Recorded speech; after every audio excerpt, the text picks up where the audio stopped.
Saki. Oh, hey everyone, welcome back to my channel and let's see India with Bangladesh cricket team. Let's see everyone.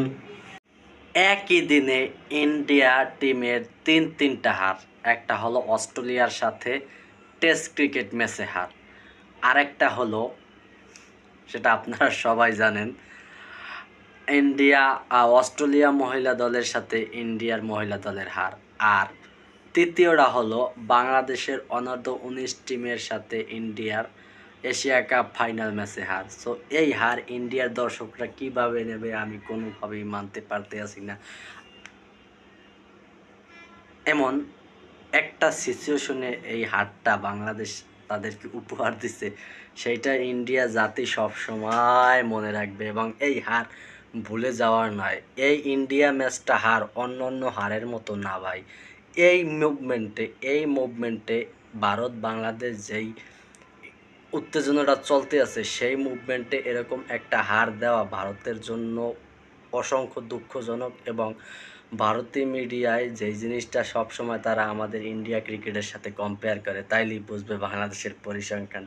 So আমি এখন ইন্ডিয়ার মিডিয়াকে বলতে চাই, ভাই আপনারা যেই পরিসংখ্যান দেখাইছেন যে আপনারা ইন্ডিয়া টিমে এই করেন সেই করেন, আসলে বাঙালিরা কিছু করতে পারে না বাংলাদেশ।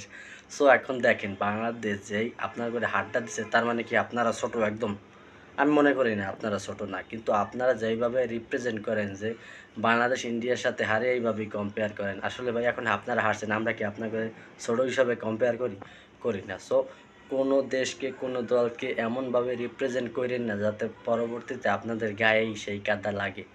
সো এইটাই বলার ছিল। এবং ইন্ডিয়া টিম অবশ্যই একটা ভালো টিম এবং বড় টিম। সো তারা সবসময় ঘুরে দাঁড়াইতে পারে, আর বাংলাদেশ আস্তে আস্তে বিশ্বে তাদের অবস্থান তৈরি করে নিচ্ছে। সেটা এই অনূর্ধ্ব-19 টিমের মাধ্যমে আমরা প্রমাণ রাখছি। গত ইন্ডিয়ার সাথে বিশ্বকাপেও চ্যাম্পিয়ন হয়ে আমরা প্রমাণ রাখছি, এবং ডে বাই ডে আমাদের ছেলেরা অনেক ভালো খেলতে আছে। এই কৃতিত্ব তাদেরকে দিতেই হবে। সো ইন্ডিয়ার দর্শকদের জন্য অনেক শুভকামনা। তারা এই হারটা ভালোভাবে যে নিয়েন না ভাই, এটা হতেই পারে খেলাধুলার ভিতরে। সো আপনাদের সবাইকে শুভ